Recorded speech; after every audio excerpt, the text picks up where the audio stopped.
Bab 54. Mengapa aku harus mencarimu? Tatapan dingin Xiaoba menyapu. Dengan dingin, dia tersenyum, penghinaan dan kedinginan menutupi wajahnya saat dia perlahan berkata, kakak keenam sekarang memiliki kedudukan sosial yang tinggi. Kamu bukan hanya Jenderal Xiuli dari Yanbei, kamu juga Raja Xiuli dari Kekaisaran Liang. Segera, kamu akan menjadi Nyonya Marsekal Agung. Aku, sebagai budak kecil, jika aku pergi, bukankah aku akan membuatmu kehilangan muka? Mata Xiaoba dingin, dan saat dia berkata, Nyonya Marsekal Agung, sepertinya dia diliputi amarah. Matanya menyemburkan api. Dupa perlahan menyala, mengepulkan asap ke udara. Cahaya keemasan itu seperti lapisan air, melukis pola berbintik di lantai. Ruangan itu dipenuhi keheningan saat Chu Qiao mengamati Xiaoba, hatinya yang awalnya gembira perlahan membeku. Kata-kata yang hendak diucapkannya, akhirnya tertahan dalam hatinya saat dia merasa kehilangan dan kecewa. Kemudian, Chu Qiao mendengar dirinya sendiri berbicara dengan nada yang sangat dingin. Jika memang begitu, mengapa kamu muncul hari ini? Yang mulia akan pergi. Saya harap Anda dapat menemukan cara untuk membebaskan saya dari status budak sehingga saya dapat mengikutinya.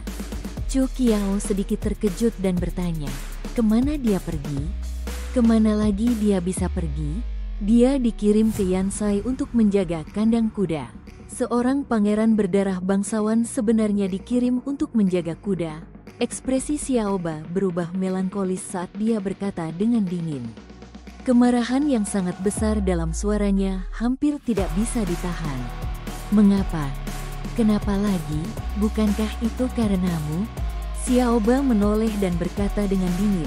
Sejak Yang Mulia kehilangan lengannya karena Yang Sun, dia bersembunyi dari politik.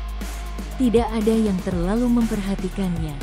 Namun, dia tiba-tiba mengerahkan pasukan demi dirimu dan jelas-jelas menunjukkan keramahannya kepadamu. Apakah menurutmu orang-orang seperti Pangeran ke-14 akan mengizinkannya tetap tinggal di ibu kota kerajaan? Tangan Chu Qiao terasa dingin, dan suara Xiaoba yang menusuk terdengar lagi. Aku tidak akan memohon padamu untuk mencari cara agar Yang Mulia tetap tinggal di ibu kota kerajaan, dan hanya berharap untuk meminta bantuanmu untuk menemukan dokumen. Yang Mulia menolak untuk membiarkanku mengikutinya. Jadi aku akan mencari cara untuk mengikutinya. Paling tidak, aku bisa melayaninya dengan kegiatan sehari-harinya dan bertindak sebagai pendamping. Aku berterima kasih kepada Yang Mulia, dan tentu saja tidak akan membalas rasa terima kasih dengan kebencian seperti orang-orang tertentu. Setelah merenung cukup lama, Chu Qiao mengangkat kepalanya dan menatap wajah Xiaoba dengan tegas. Dia bertanya dengan tenang, Xiaoba, apakah kamu benar-benar harus menarik garis pemisah di antara kita dengan begitu jelas? Apa yang kau katakan, kakak keenam? Lihatlah perbedaan status sosial kita. Bagaimana mungkin aku berani melakukan itu?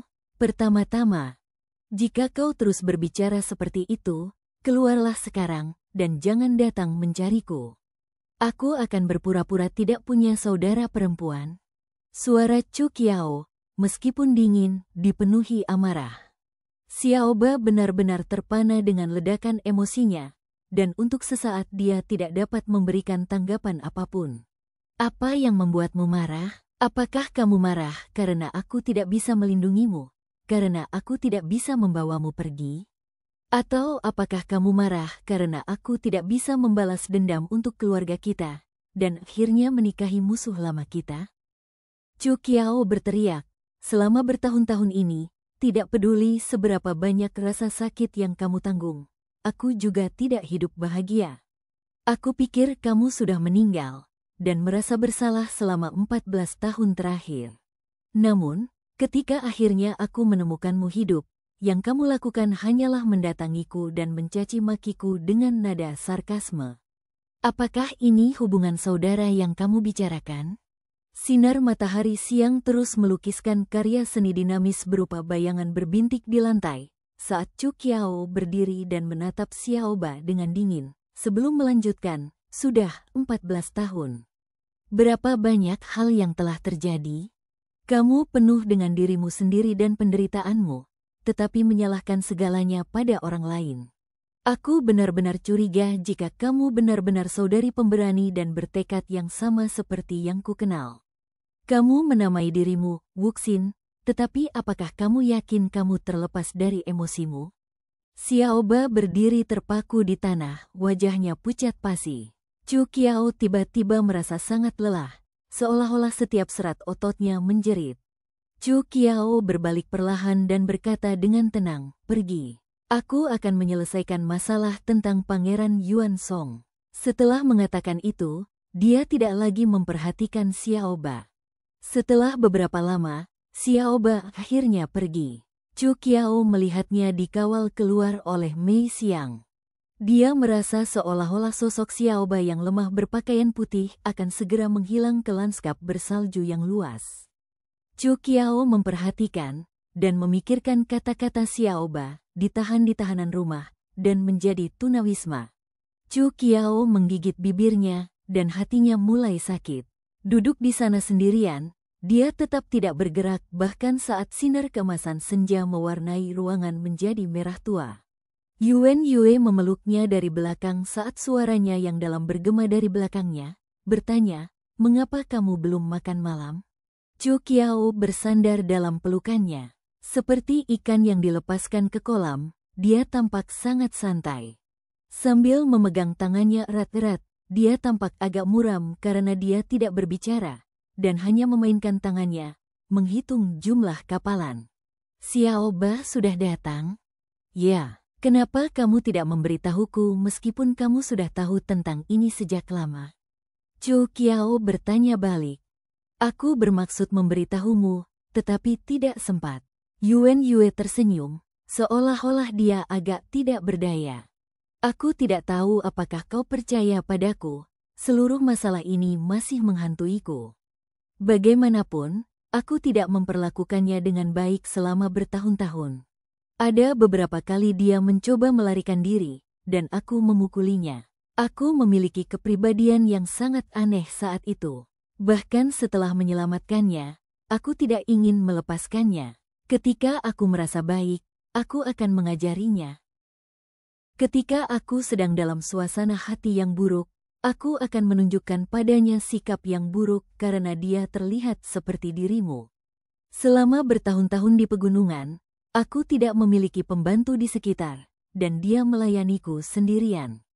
Kepribadiannya yang aneh mungkin karena aku."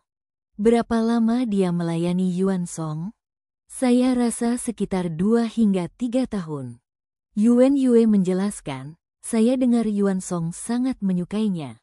Meskipun dia secara tidak sengaja menyebabkan kematian salah satu selir kesayangannya, Yuan Song tidak melanjutkan masalah itu."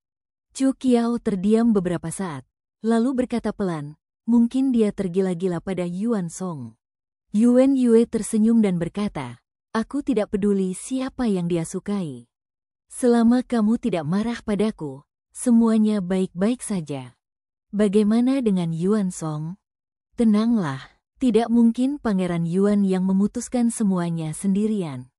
Meski begitu, menurutku tidak ada salahnya Yuan Song meninggalkan ibu kota. Kota Zhenhuang akan segera menghadapi bencana besar, dan baginya, akan jauh lebih aman untuk pergi daripada tinggal." Chu Qiao sebenarnya juga memikirkan dilema ini. Dia mengerutkan kening. "Lalu apa yang harus kita lakukan?" "Sebenarnya aku bermaksud agar dia pergi ke Qiangu. Pertama, tempat itu dekat dengan wilayah utara dan berada dalam pengaruh Yuan Che. Kedua, tempat itu adalah tempat berkumpulnya orang-orang Qiang, dan cuaca di sana sedang." Chu Qiao mengangguk setuju dan berkata, "Baiklah. Mari kita lakukan seperti itu." "Baiklah, aku akan mengaturnya besok. Apakah kamu ingin menemuinya dan mengantarnya pergi?" Chu Qiao memikirkannya cukup lama, tetapi akhirnya menggelengkan kepalanya. "Dia mungkin tidak ingin menemuiku.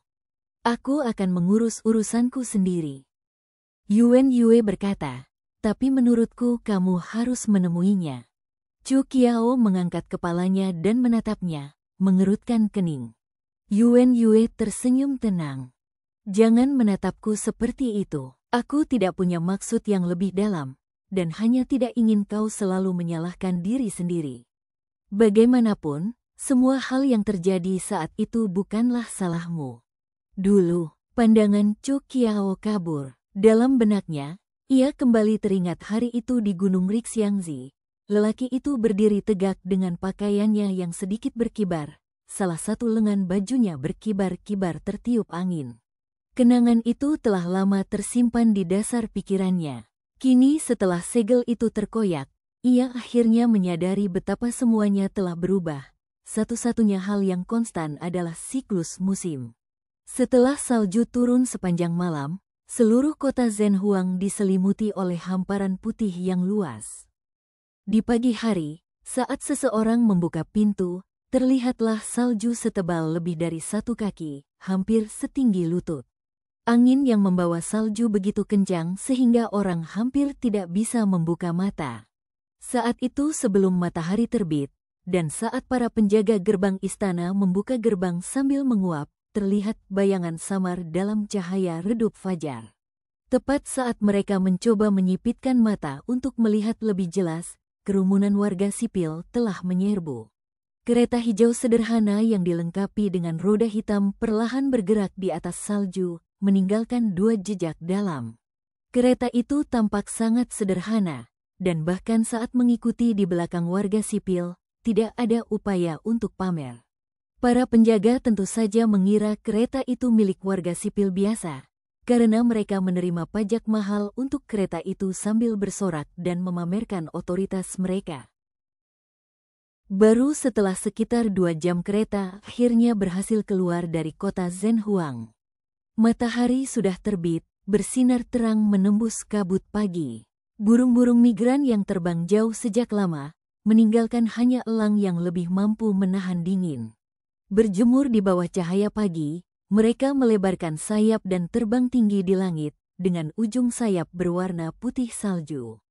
Sesekali mereka menghilang di balik awan, hanya teriakan mereka yang masih terdengar di hamparan salju.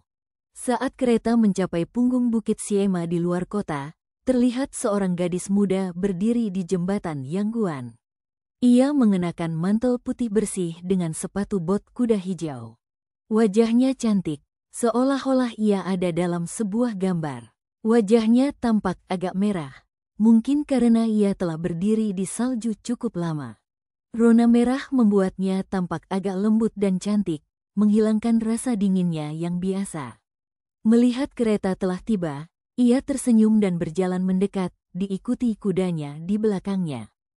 Kereta itu dikendarai oleh seorang pria yang juga masih muda, dan usianya paling banyak 16 hingga 17 tahun. Melihatnya, dia agak terkejut, dan segera masuk ke dalam kereta dan berbicara kepada pria di dalam kereta. Sebuah tangan kurus muncul, mengangkat tabir kereta, memperlihatkan mata pria yang menarik itu, bersama dengan sepasang alis yang berkerut rapat.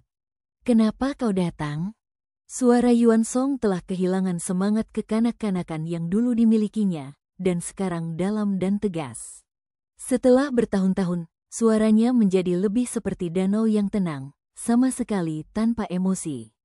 Namun, itu tidak berarti apa-apa bagi gadis ini. Bagaimanapun, dia sudah seperti ini sejak sebelum mereka bertemu. Damai, lembut, tidak tertarik pada apapun. Itulah tepatnya bagaimana dia menghilang dari politik di Kekaisaran Wei. Dia berubah dari seorang pangeran kerajaan menjadi seseorang yang pada dasarnya adalah orang buangan, tanpa ada yang mengusirnya. Mungkin dengan pengecualian gadis ini, tidak ada yang akan mengingatnya di seluruh kota Zhenhuang ini. Xiaoba tersenyum, bibirnya menunjukkan sedikit rasa jenaka, seolah muncul karena kebiasaan. Dia melangkah maju, dan dengan santai menyerahkan kendali kepada kusir, dan berkata, "Ah Jiang, taruh ini di atas kuda." Yuan Song mengerutkan kening lagi saat dia bertanya dengan suara berat, "Apa yang sedang kamu lakukan?" Xiaoba tersenyum padanya, matanya tampak jernih, dan menjawab seolah itu adalah fakta, "Aku pasti akan mengikutimu." Yuan Song terus mengerutkan kening, dan ekspresinya tampak agak suram dengan sedikit ketidaksabaran saat dia berkata, "Wuxin, jangan main-main."